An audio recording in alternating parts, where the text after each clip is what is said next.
Welcome and welcome back, people. Okay, so my speech might be a little bit weird today because it's so cold out where I live. I got one of those splits in my lip from like just everything being so cold and dry, and it hurts so much. So if I'm like not as animated as I usually am, it's because I am trying my hardest not to smile too wide. Problem is today's video, we're going to do something a little different. We're doing some petty revenge today. I was reading through some of these stories, and it is just they're so fun, but they're so petty. So, first one. I left my shopping cart in the parking lot for the first time ever, and it felt great. This is by user UDM Deering. I got to the store today with my son and saw an open space. Sweet, a pull through. I go to pull in and see that some dummy took up 4 parking spaces and wasn't visible from the laneway. I had to back out of the space since I couldn't fit and ended up parking next to him. I shook my head and grumbled about it and went in to do my shopping. When I got back to my car, I noticed that 2 other people had piled their carts around this idiot's car, one in front and one in the back. I've literally never once in my life left my cart in the parking lot since I'm not an animal, but it took only a few seconds for me to know what I had to do. I put my cart next to the driver's side door of this guy's car and it felt great. Hopefully, more people keep up the pay it forward cart pile after me. Screw you, people who take 4 parking spaces. So, I'm totally down with this. I'm also a cart returner. Like you, I always put my cart back. No matter where it is, I put my cart back. So we're going to read through some of the comments as well. So the first comment says, this illustrates the value of carrying zip ties in the car. Zip tie the carts together or zip tie the carts to their door handle? Why not both? Nice to meet you, Satan. Big fan of your work. And I had to include this second comment because it is just so funny because it's something that's absolutely harmless, but at the same time, like no one would notice, for a while, actually. So it says harmonica in the front grill with zip ties, of course. Um, oh my goodness, this is gold. This is absolutely gold. Um, I said I was going to laugh too hard. I did this to myself. Um, next story. This next one is called Organ Donor, but not the meat kind. This is by user Realistic Salt 5017. Way back in the early 2000s, my husband's grandmother borrowed an organ, the piano kind, from a friend, but never played it. It was in her tiny house for many years. Gran's house was small, literally the width of a single-car garage, so she didn't have much space to begin with. At the end of 2021, my husband's aunt, who owns the property that Gran lived on and was also friends with the organ owner, contacted the organ owner, asking her to take the organ back. Crickets. Start of 2022, Gran gets diagnosed with cancer of the everything. It was metastatic lung cancer that had traveled to every part of her body. She opted out of chemo. We needed the space in Gran's lounge to put a bed because the bedroom was too small to care for her properly. The reason doesn't matter. Organ owner needed to take her organ back.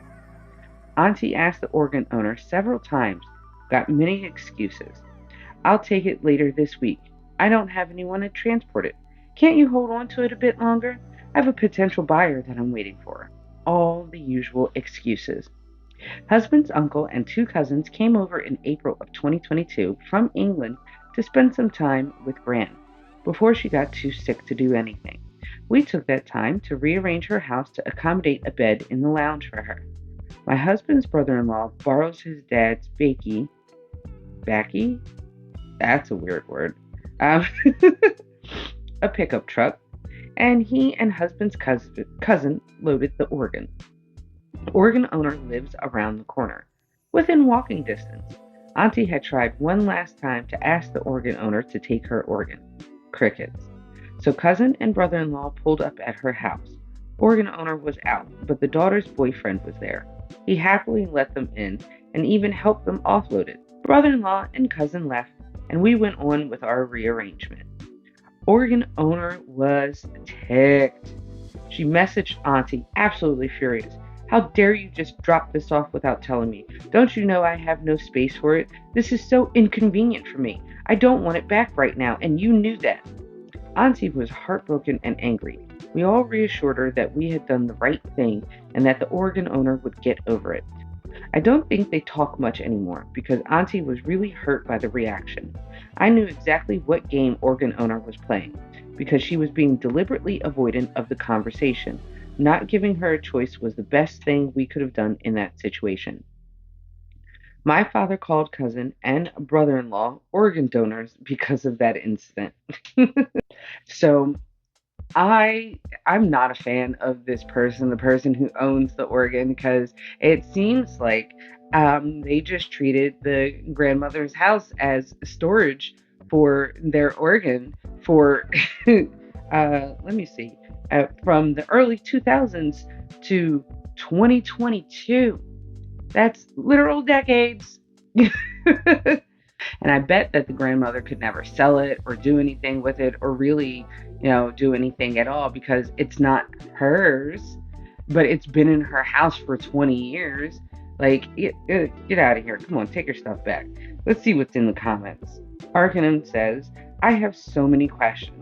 And OP responds, what killed us was how upset she was when her own property was returned to her. Like, lady, would you be mad if we sold the thing? And that's what I was just talking about. She would be super mad if they actually sold it, but because it's hers, but it's okay for her to just store it in somebody else's house for 20 years, but not really like give them anything for it or anything like that. Like, I understand the grand asked to borrow it, but like borrow for 20 years, that's like it's yours at that point. Next comment was nobody wants an organ nowadays, and she knew it. Grandma's home was free storage. Yep. Picture an organ from a church from the 70s. Wood paneling, Star Trek TOS switches, the whole shebang. Nobody would have wanted the thing. Yeah, this is exactly what I was thinking. It just, she was just using the grandmother's house as free storage. Just awful, bad neighbor. Next story. This one is Kooky Glass 4409. Don't mess with my little brother. My little brother, when he was in junior high, was bullied by a much bigger kid who rode the same school bus. Little things like an elbow in the ribs, knocking his books out of his arms, etc. The worst was when he farted into his cupped hand and then placed it over my little brother's face, calling it a gas mask. Ew. Oh, no. Ew. Okay. Alright. Good thing I haven't eaten breakfast yet. My parents went in to talk to the vice principal, but were told that without witnesses, other students were afraid of the bully. His hands were tied. My oldest brother, I'll call him Joe, was a junior in high school. I was a freshman and played ice hockey. He was over 6 feet tall and probably weighed around 180 pounds. Back then, he was a big kid and had the ice hockey physical contact mentality. Joe got a ride up to the junior high with a permission slip to ride the bus home with our little brother and was waiting at the bus stop when students were dismissed. He stepped in behind the bully just as he was going up the steps and followed him to his seat. When the bully sat down, Joe hip-checked him against the window, sat down next to him, and introduced himself. For the next 20 minutes or so, Joe spoke to the bully in a very matter-of-fact tone, telling him that he needed to stop bullying our little brother. He made no threats because lots of other students were listening. The petty revenge? The bully's last name was Nobles. Joe referred to him as No Balls the entire ride. It became the bully's nickname. And I think this is a great instance of siblings sticking up for each other. I've had my siblings stick up for me in a very similar way. Um, I'm a spooky girly. I'm a goth girly. I love, you know, dark clothing, but I also like bright colors with my dark clothing. So I guess like whatever. I'm weird in every sense of the word. But one of my favorite outfits was a pink tie-dye t-shirt, uh, black capris, or sorry, no, black shorts, pink hot pink fishnet stockings underneath of the black shorts, and giant black platform boots. I used to wear that outfit quite often during school, and my two older sisters were very popular. They were sports girlies, so they were very popular. And one day I'm walking down the hallway and I hear these girls behind me giggling, pointing, laughing, and stuff like that. And my sister walks up to them and she's like, what are we laughing at? What's so funny? Ha ha ha ha ha. What's so funny? So, and I'm hearing all this, but I'm not turning around to watch the situation because like I know something's about to happen because my sisters are well, not just my sisters, all of us, we're fiery. We'll just leave it at that. But so they were like, oh, look at this girl, look at what she's wearing, blah blah blah. So my sister just turns to them deadpan and goes, that's my little sister, right? And immediately the backpedaling, oh well, I mean, it's not that bad, and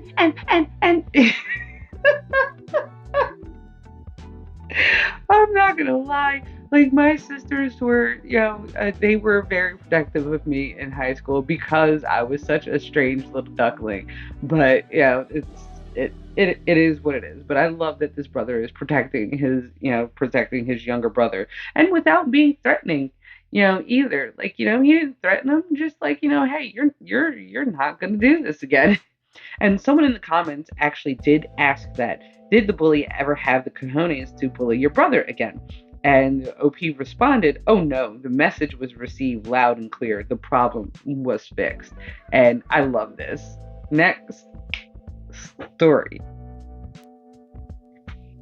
So this one is called Won't Pay Us for Transport, I'm Gonna Take Your Cargo. This is by Pseudo DMs. This isn't exactly my story, and I'm gonna try to keep it short. I don't know if petty revenge is fitting. I thought it'd be appropriate. The company I work for/with has a few branches in a few countries, although being a family business. Now, in some countries, different laws apply, and in others, authorities are more lenient. I'm telling you this because what transpired happened in an Eastern country. Division leader, let's call him Bob, youngest brother of my boss, got a few contracts to transport goods. Anybody who's worked in cargo business knows that the goods are worth at least 20 times of what you get for hauling them. This is important for the ending. Bob sent out a few trucks. They delivered the goods. But after waiting a month or so, he still didn't get paid. The company issuing the contracts repeatedly insisted on having paid. No broker, no middleman. They got the bank details. But upon checking and checking anew, no money was transferred to our Eastern Division's bank account. I caught wind of the whole charade later, because their fight over email happened overnight. Bob accepted another order of said evil company, who didn't pay us/him, but this time incognito. He then personally drove the truck to the customer, loaded the goods, and then hid the truck.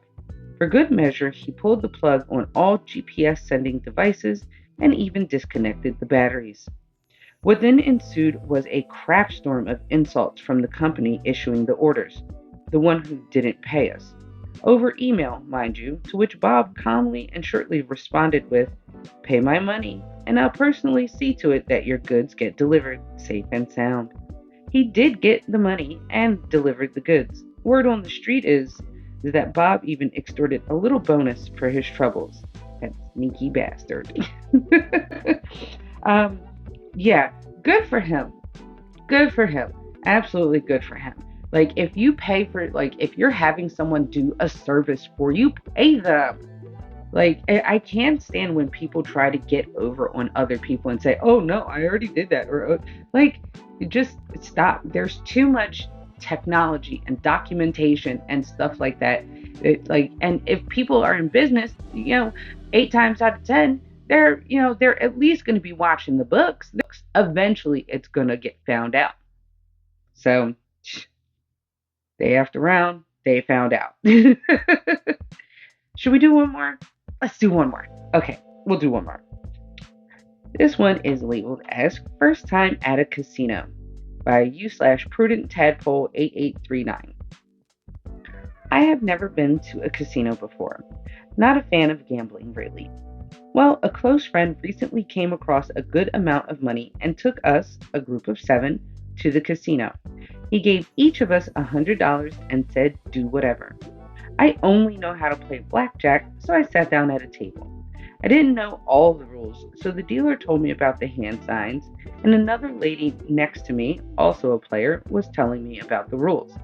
Then this random old man sat across from the table and said, "Don't help him. He loses and we win." I decided to be petty.